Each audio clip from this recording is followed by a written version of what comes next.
Hi everyone, this is Mayuresh from Holden Advisors.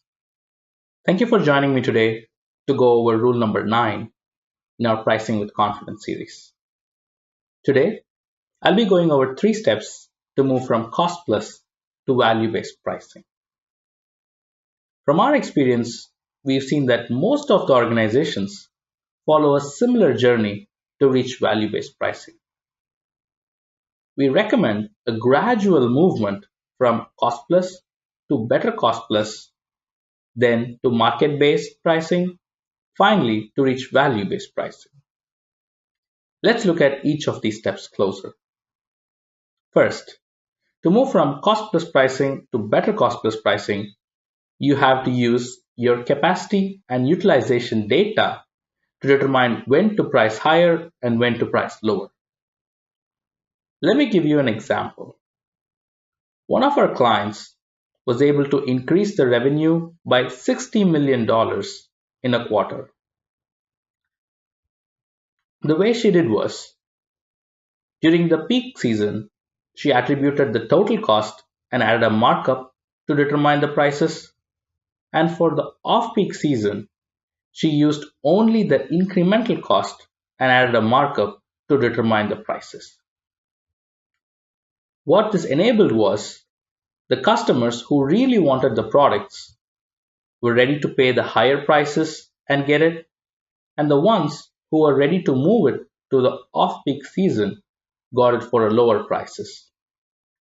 This method of using the utilization and capacity data to determine the prices is called better cost plus pricing. Once you're confident with using the costing data, you're ready to move to market-based pricing. In this step, you have to listen closely to your sales team and your customers to understand the differential value you create for your customers.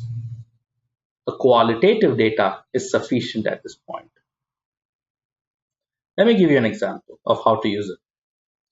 Let's say you mark up all your products at 30%.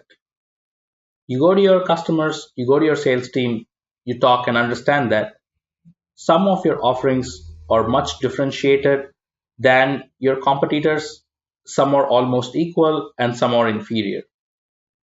So you use them in 3 ratings, 3 being the most differentiated, and 2 being almost the same, and 1 being inferior products.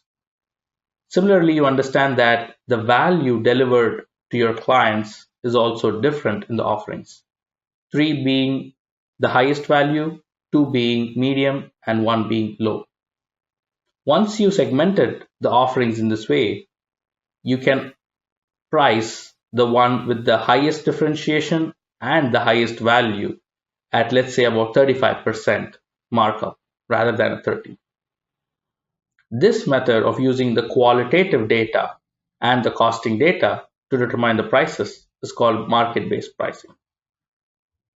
Finally, to move to value-based pricing, you have to quantify the qualitative value that you identified.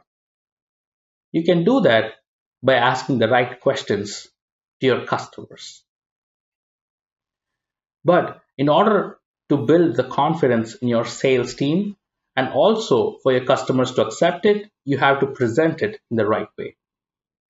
To learn more about how to build confidence in the sales team to get behind pricing, do read Chapter 9 in Pricing with Confidence. The bottom line today is that be honest with where you stand in the pricing journey, determine where you want to move to, and use the 3 steps to reach where you want to reach. We know that your organization has what it takes to begin the pricing journey. Good luck, and thank you for joining me today.